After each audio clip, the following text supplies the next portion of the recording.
Sister Wendy Terry. And this is her first talk with us. And her assistant is Sister Chavez. So let's give them our attention. Hi, Lidizelle. It's good to see you again. And hi. Last time we spoke, we ended with the question, why can you trust the Bible? And logically, you need to see some evidence that it's trustworthy before you can trust it, right? Oh, yeah, definitely. Right. So let's look at an example of a good reason to trust it. In the book of Job, if you would turn to the scripture in Job chapter 26, and go ahead and read verse 7, please. Okay. And it says, he stretches out the northern sky over empty space, suspending the earth upon nothing. Thank you. So this is a beautiful description of the earth suspended in space, which we can easily picture, right? Because we're so familiar with it. We were taught in school about the planets and the universe, and we've seen it in books and on TV. But think for a moment about what people believed back at the time these words were written, which was about 3,500 years ago. Way back then, how did the Bible writer Moses know that the earth is suspended upon nothing? Well, that's a good question. I mean, this was like before men thought that the earth was flat. I think back then they even believed that it was like supported on the back of a turtle or even on an elephant, right? Right. Yes, those were some of the things people believed back then. So how did Moses know the truth? The answer is in the scripture that we talked about last time, if you remember, which was in 2 Timothy chapter 3. And in verse 16, if you remember, it said there, all scripture is inspired of God and beneficial for teaching. So what do you think? How did the Bible writer know the truth about the earth? Well, he was inspired by God, so he must have revealed it to him. So God must have done that. Right, exactly.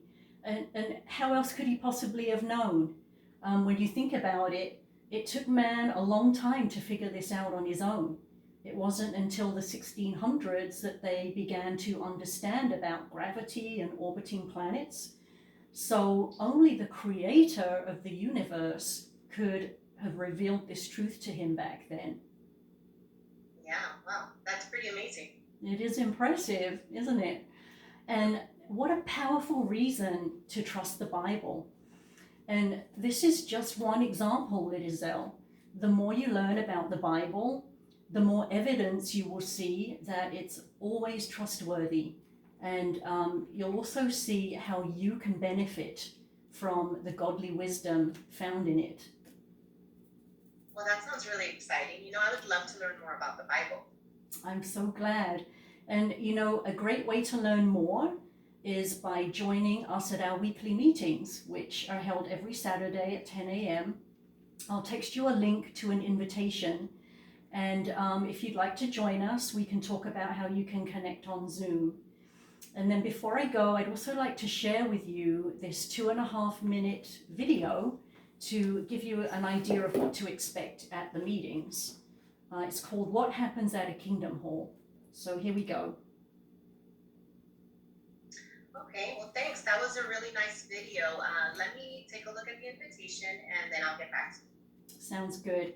And in the meantime, I'll give you a call again on Friday, and we can talk about how we can find the answers to some of life's big questions right here in the Bible.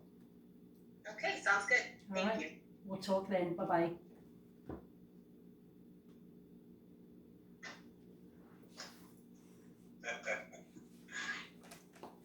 Okay, what a big welcome, Sister Terry.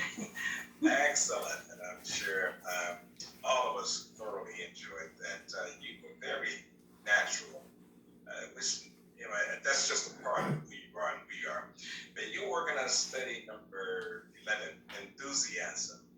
And I guess one of the things I'd like to point out is just interesting how the last 3 points that we've been working on involves heart, get the heart involved. that's certainly here as well. It says, as you prepare to deliver your presentation, think deeply about the importance of your message. Get to know your material so well that you can express yourself from the heart. And you did that. I mean, it just came out clearly, kind of like out of the heart, the mouth speaks. You weren't rushed. You weren't sluggish. You were very natural, but that enthusiasm came through.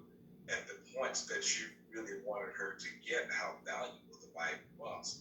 Now, and again, so you did it. Let's say some of them say today you nailed it. Okay, but I just kind of want to go back and for the benefit of a lot of us in the box, the t-shirt box, it says take care not to distract the listeners by using the same gesture, repeating his mannerism. You know, we get to doing things and saying things over and over and over, and it becomes a madness, and it kind of takes the value out of it. It says make your gestures meaningful, express enthusiasm primarily when teaching main points, and motivate your listeners to take action. So in other words, you did that. You were great, and we welcome you to our school very much. Sister Chavez, appreciate you as well. Okay, so now our talk will be delivered to us by Brother Morris Pepper, and his theme is what